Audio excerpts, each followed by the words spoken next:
Welcome to Afghan Dispatches from ChromeRadio with Diva, Patang and me, Catriona, Oliphant.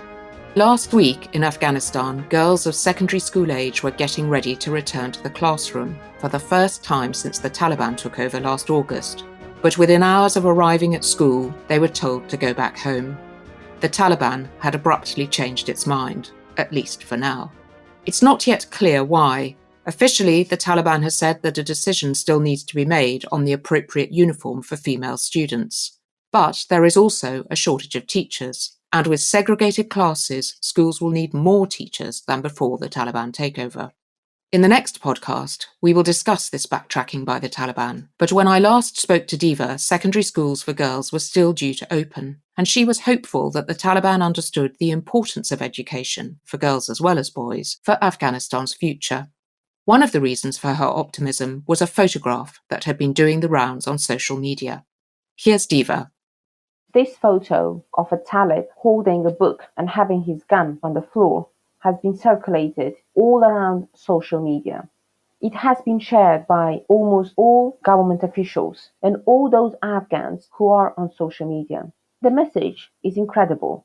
You can see a young man who has picked up a book instead of a gun. He was studying at university and wanted to defend his country.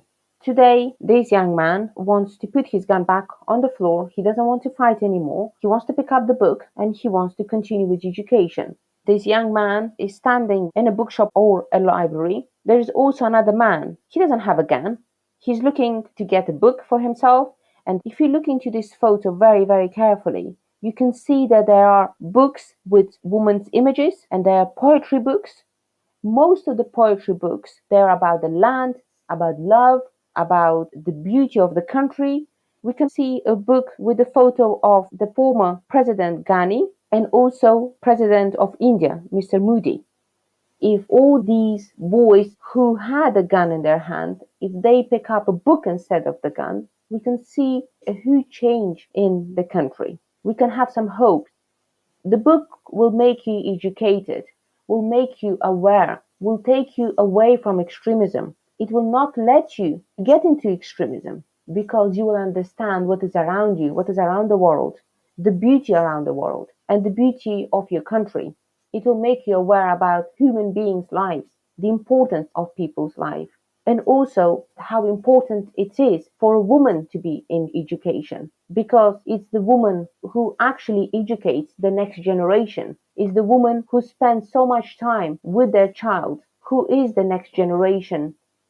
The overall reaction on social media about this particular photo was how important education is. Even people from different political mindsets agree that, of course, you will always find negativity in anything you try to post. But the photo was having so much meaning behind it that a lot of young people were posting it.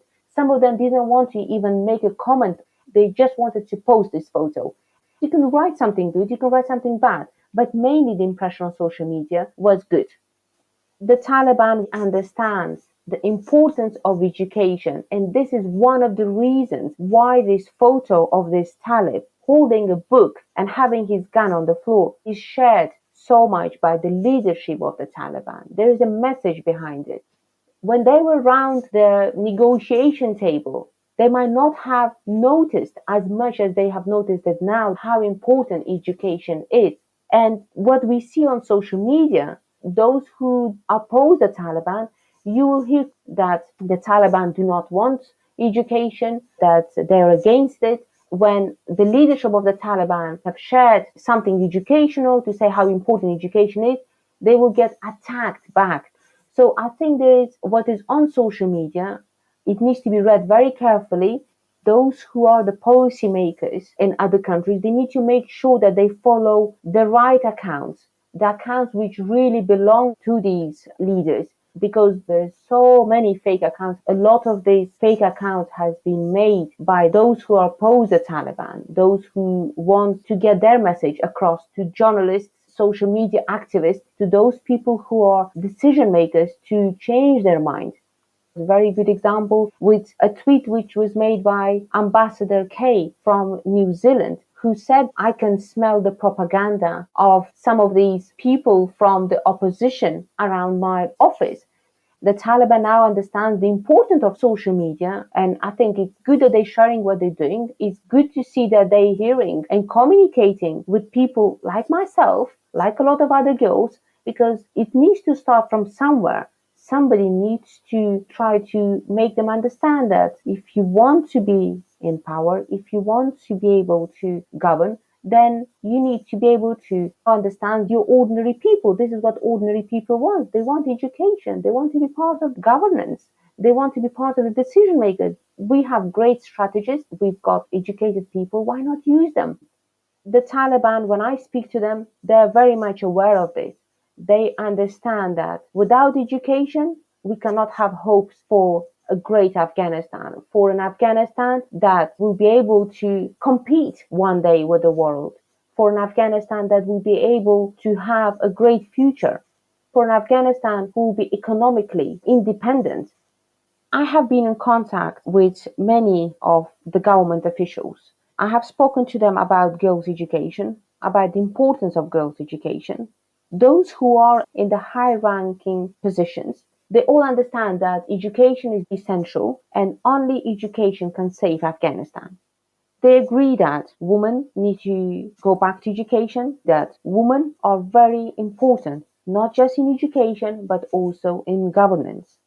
If we cannot return to Afghanistan at this current state, at least we can try to make the Taliban aware about the education, try to talk to them. Now they're ruling the country. They understand how important it is. If they want to have a good position within the government, then they should have the knowledge how to run a system. They need to have knowledge how to talk to the world, how diplomacy works. They need to have the knowledge to interact.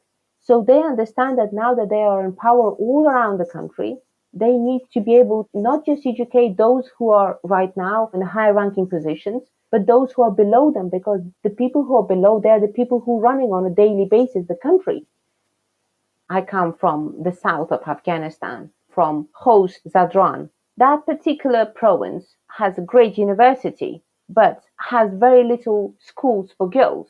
This is the place where the education has not been very great for people there, because that's where the stronghold of the Taliban was always been. I'm in contact with a lot of people from the south.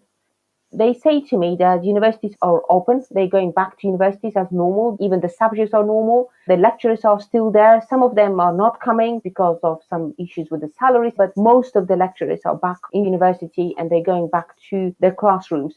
There was an opportunity to segregate it, but most of them that has not been segregated. They say that they do speak about it, but nothing has changed at the moment. I think even the Taliban understand that segregation is not as easy as they talk about it. It needs a lot of resources. You need a lot more staff, because if you needed one lecturer before, you need two now. So if segregation is going to happen, you need to have double the staff to be able to teach the boys and the girls. In regards to schools, they promised that when the school year starts in March, the girls and the boys will be able to go back to school. And those schools that are closed, they will try to reopen them.